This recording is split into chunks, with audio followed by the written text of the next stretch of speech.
Good morning everybody. Today's date is Saturday 19th of June and I want to kickstart this video by talking about something that I've just purchased, and that is my water tank. If you've seen a previous video or some of my previous videos, you will know that I had an 80 litre water tank, but I wanted something just a little bit bigger so that we could go an extra few days off grid. I ordered a 195 litre water tank and was told the lead time would be sort of 3 to 5 days. A couple of days after placing the order, I received an email saying it's going to be 3 to 5 weeks. Do you want to proceed with the order or cancel it? I cancelled the order. I done so not really knowing if it was going to be the same from any other company, so I did indeed contact another company. I've got a 125 litre water tank, which gives us an extra sort of 45-50 litres, 45 litres, and that will do just for those extra few days. So the company was directwatertanks.co.uk, and they told me that the lead time would be 2 to 3 weeks. So yep, fair enough. I placed the order and I received the tank in 3 days. In that time, I'd already contacted the company to ask them a question about the tank, the size of the fitting, blah blah blah. I just wanted to know a few details about it, and they were just so helpful. I know some of you are probably looking thinking you shouldn't be sitting on that tank, and you're right. I was sitting here thinking I shouldn't be sitting on this tank. I'm sitting on the edge, but I did just go and get a 12mm piece of ply. Buses. I did just go and get a 12mm piece of ply to sit on that. Right, so yeah, it's a 125 litre water tank. I got it from directwatertanks.co.uk. I am not affiliated to them in any way, shape or form. I've not got a special offer, a money knocked off of it for giving them a shout out here. It's just purely they gave me a great service. Well, the service exceeded my expectations, so a big thumbs up, and I'd highly recommend them. So anyway, today the weather keeps changing, as it is all over the UK. It's currently dry. It's just raining on and off, on and off. So I'm not going to start pulling tools out and doing the stuff that I want to do. So I'm going to fit my diesel heater. It's just one of the Chinese jobs. I paid 87 quid for it. And yes, I did rip out two Eberspacher D4 diesel heaters out of this van, and I sold them on eBay.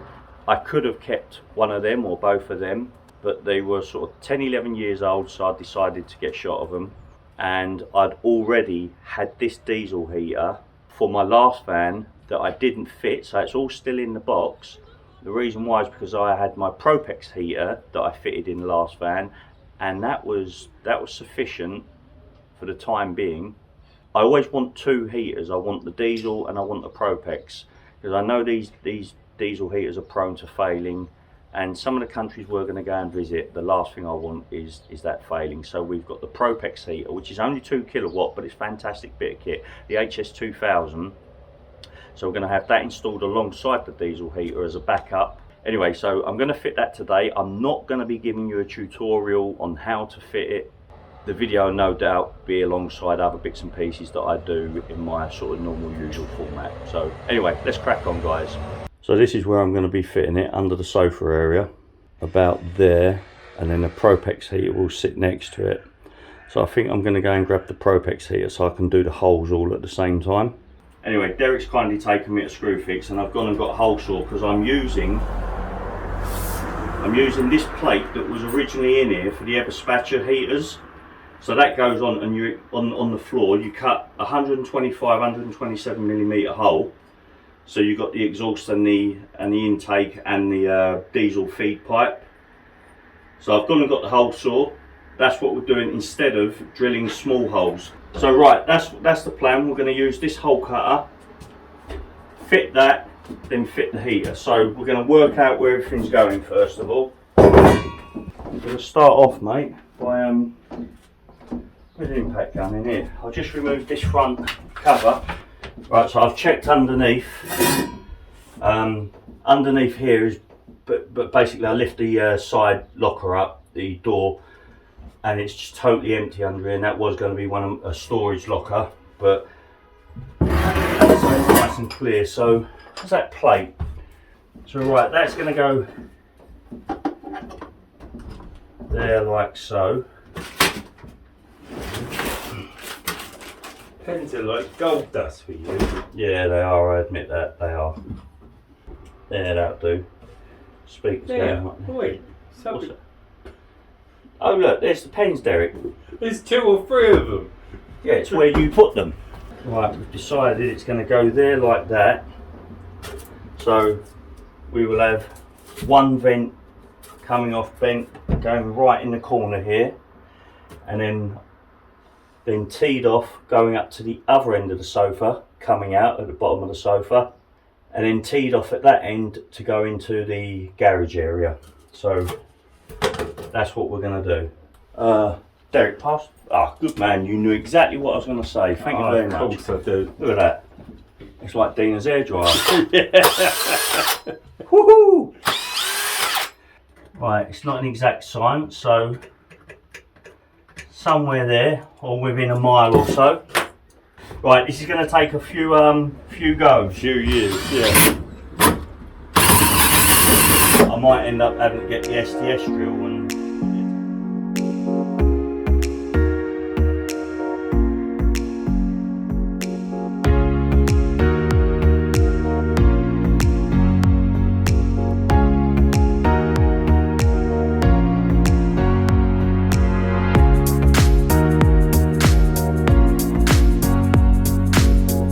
Right, so I've cut through the ply, then underneath the ply, because that was bonded to the aluminium, so I've cut through the aluminium, and there's another sheet of aluminium. That's concerning me. It's not concerning me, because I've just had a good look, mate, out there. I've just gone and looked where it is. So that, Yeah, unless, I don't know, can aluminium delaminate? I mean, if they put 2 sheets together, I don't know. Well, that's the insulation. That's the insulation right there. So it's, well, if that's the insulation, that wouldn't be part. It was at this moment that he knew. He f***ed up. Let's go outside. So right, we're outside. Lift up this locker, and I hope I can see a hole. Ah, there we go. Derek, perfect, mate. We are in an absolute perfect position. Do you know what it might be? It might be something like cross members to help flexing. I don't know, but yeah, I've gone through it. That's it. Take that and go the other way now? Exactly. Right. This is just a little warning to anybody that's got one of these prison trucks. This is an issue we hit. This has just taken us about an hour to get through. What we've got is a cross beam, and then there's another strengthening beam there. If I zoom back, we would have one there, and there, and then look at this bit that Derek's about to pass me. This is what I've just drilled out. So you can see how thick that floor is. That is, if I put the gauge on that, that's a good 5 or 6 mil. I thought it was only going to be 2.5 mil. When people say they're bomb proof, they're definitely Jason Derek proof without a shadow of a doubt. But we've done it. We've got a hole. We're going to fit our heater. Now Derek, hoover up.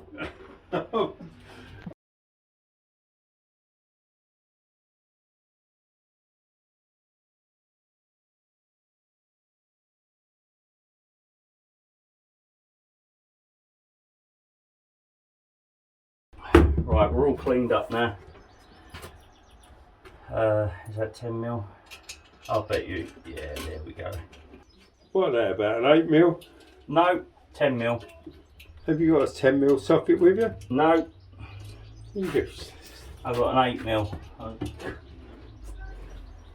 And it ain't going on there. Why ain't it going on there? Oh man, come on. I honestly thought I knew what I was doing. Derek, give us a 10 mil in the in the 1/2 inch sockets, please, mate. Because I need it to be a bit deeper than these ones. And the ratchet as well, please, mate. Yeah, so we've got to have a tidy up after I put this in.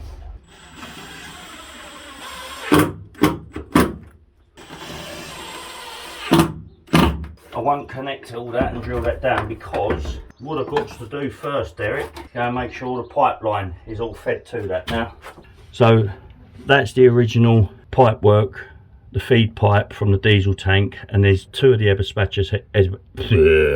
It had two Eberspacher D4 heaters that were mounted in the rear. So that's the fuel pump to the left hand side, fuel pump to the right hand side. The fuel pumps are still in place here. I'm replacing all of these. I'm disconnecting all this because I only want to run the one pipe. We've got some new clips, a new fuel pump at the ready, and a new fuel filter somewhere. Just show people quickly before I start. Look at the amount of room we've got under here. I know it would have been a good idea. You could have put a hatch in the floor there and created a lot of space here, but I haven't. So there you go. But there's a lot of space we can play around with there in the future, perhaps. Cool.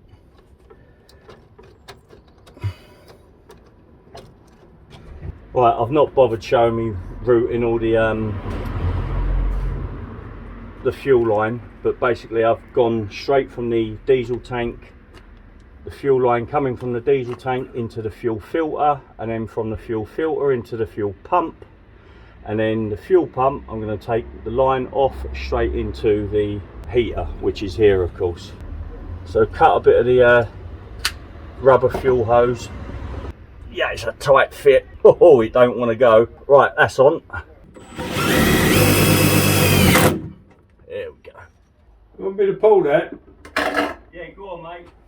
Pull it. I'll tell you. Keep going.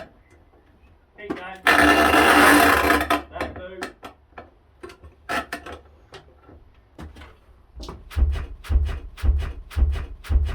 Oh my God, I've done it again. What? Keeping my head off that locker. Oh, it's no sense, no. Oh, McDerrick, Van Derrick. Hey, listen, I'm thinking of naming the van Van Derrick. I think that is a brilliant name, Van Derrick. Ball like head banger. Bell end. So when people say Derrick's a legend, I know what they're really, truly saying. Okay, I'm getting a little bored of the heater install now. So let's move on to a few of the other little jobs we managed to get done. We cut a 125mm hole in the side of the van so we could fit a louvered grill on the outside. We then fitted a 125mm computer fan on the inside of the louvered grill. This was to extract the hot air from where the fridge will be located to help it run more efficiently. Or at least that's the plan anyway. We also managed to get the bits and pieces fitted to the water tank so we could get that in place. So that pretty much wraps up this video. Please hit that like and subscribe button, and we will catch you in the next video.